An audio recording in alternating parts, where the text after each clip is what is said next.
셋! 오!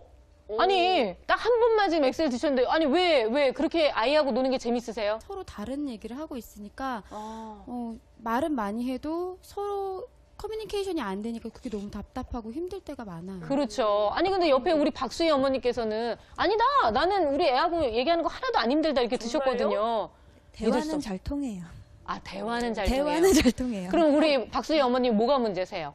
저요? 근데 뺀질거려요. 뺀질거린다. 네. 자, 그 부분은 이따가 저희가 짚어드릴게요. 맞아요, 선생님. 근데 우리 정말 임정은 어머님이 말씀하셨던 것처럼 아이하고 서로 같이 뭔가 공통의 대화가 될 만한 게 없거든요. 그렇죠. 그거는 이제 아이들의 어떤 지식이나 경험 수준이 굉장히 많이 다르기 때문에 부모가 눈높이를 낮추지 않으면은 참 대화하기가 힘들어요. 그리고 원래 이제 만 5세 미만의 아이들은 또 지극히 자기중심성이 높기 때문에 이제 상대방의 입장을 배려하는 게 안 돼갖고 되게 애들끼리 대화하는 걸 듣고 있으면 이제 웃겨서 못 봐줘요. 그래서 그때 대화 특성은 우리가 이중 독백이라 그래요. 서로 자기 얘기만 해요. 나 어제 분홍 신발 샀다? 그럼 어떤 애는 뭐 어제 아빠가 사탕을 사갖고 왔어. 그럼 일단 분홍 신발이 너무 막 신으니까 발레리 나갔대. 막 이런 식으로 얘기를 해갖고 보고 있으면은 근데 애들은 되게 만족스러운 거예요. 일단 자기가 할 말을 하면. 그래서 우리가 아이랑 얘기할 때는 기대 수준을 사실은 조금 낮춰주셔야 돼요. 그리고 이렇게 약간은 달라요, 우리랑. 그래서 좀 새로운 어떤 종류의 아이들을 만난다라는 호기심을 갖게 되면 또 정말 재미난 게 많아요. 웃긴 일이 되게 많은 거죠. 어머, 얘는 이걸 이렇게 생각한대. 얘는 이렇대. 되게 기가 막혀요. 그런데 그렇게 우리가 그런 소소한 재미를 느끼려면 첫 번째로 가져야 될 게 뭐냐면은 관심을 갖는 거예요. 도대체 얘가 무슨 얘기를 하는 거지? 한번 쓸데없는 얘기 하는 게 아니라 한번 얘기를 들어보세요. 들어봤는데 궁금해. 얘가 어떤 만화 캐릭터 얘기를 하는데 걔는 내가 잘 모르는 거예요. 그러면은 걔는 어떤 애인데? 침 튀기면서 얘기를 하거든요, 아이들이. 그럼 조금 더 물어봐 주세요. 이게 별거 아니지만 확장시키는 거예요. 그러니까 아이가 유치원에 갔다 와서도 아이가 어떤 얘기, 엄마 나 오늘 블럭놀이 친구랑 했다? 이러면 안 된다라는 거예요. 그렇죠. 확장시켜주는 거예요. 친구랑 블록놀이 했구나. 그게 되게 재밌었나 보다. 오자마자 그 얘기부터 하는 거 보니까. 그래서 아이가 말한 거에 살을 붙여주고 궁금하잖아요. 그래서 어떤 블록 만들었어? 그럼 애가 또 이런 얘기를 해요. 그래서 그럼 거기에 또 덧붙여서 얘기를 해주면 그래서 계속 확장을 시켜주는 거예요. 또 두 번째는 뭐냐면은 적당할 때 질문을 해주는 건데 아이들 많은데 유치원이나 어린이집 에 가는 자녀를 두고 부모님들이 저에게 되게 많이 호소하는 게 아이가 그렇게 유치원에서 한 대여섯 시간을 보내고 왔는데 오늘 뭐 했니? 몰라. 나 이거래요. 그러니까 속을 모르겠어요. 쟤는 혹시 방치되고 있는 게 아닌가 막 또 염려를 막 CCTV 보고 그러세요.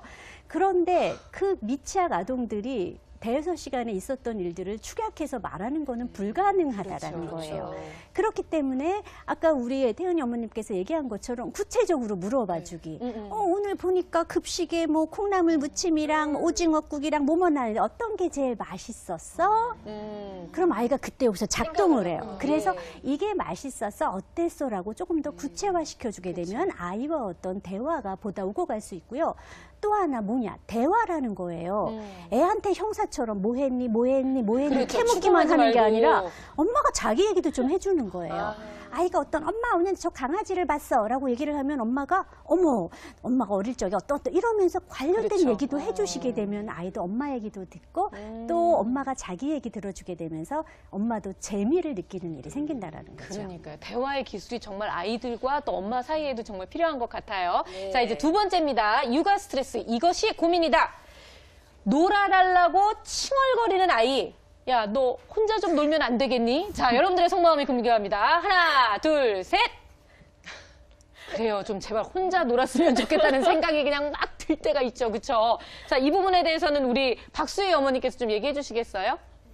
집에서 애랑 이렇게 같이 놀다 보면은 애한테 관심이 처음에는 쏟다가 이제 무관심해지게 돼요. 시간이 지날수록. 그러다 보니까 밖에 나가는 걸 되게 좋아하거든요, 애기가. 근데 집에서도 이렇게 놀아주는 방법 같은 게 있을지, 엄마가 어떻게 놀아줘야 하는지 그런 거에 대해서 좀 알고 싶거든요. 근데 저게 박스이뿐만 아니라 모든 엄마들의 다 고민일 것 같아요. 특히 주말 되면 얘 데리고 어떻게 주말을 보내야 되나. 이때는 놀이터 가고 또 뭐 야외로 갈 데 없나 찾게 되거든요. 그러니까 이게 그 응급 처치예요. 그냥 애가 놀아달라 그러면 놀이터 데려가고 뭐 키즈 카페 데리고 가고 차 타고 어디 나들이 가자 뭐 이러고. 너무 힘이 예. 들어요. 아니 동산도 매주 가려면 돈도 많이 들고 참 체력도 딸리고 그렇게 하루 한나절 밖에서 일하고 나면 밀린 빨래며 살림살이 그럼 또 애한테 잘 때 막 다그치게 돼요. 돈 쓴 거 하나도 효과가 없단 말이에요. 맞아요. 그래서 우리가 행복은 멀리서 찾으면 안 돼요. 즐거움도 멀리서 찾으면 안 돼요. 그래서 일상생활에서 얼마나 우리가 순발력 있게 돈 안 들이고 소소하게 행복과 즐거움과 놀이를 줄 수 있는가 이런 생각을 사실은 하셔야 되거든요. 많은 부모님들이 저한테 뭐 애랑 어떻게 놀아줘야 될지 모르겠어요. 그렇게 얘기를 하시는데 냉정하게 말하자면 모르는 게 아니라 하기 싫어서 안 하는 거예요. 생각을 안 해요. 내가 자동차 갖고 오고 뭐 인형 갖고 오면 지겨워 하기 싫어. 또 시작이야. 네. 그래서 처음에 조금 해주다가 아이가 이제 흥분하기 시작하면 엄마가 바쁜 일이 막 생겨요. 네. 잠깐 막 이러면서 어디론가 사라지고.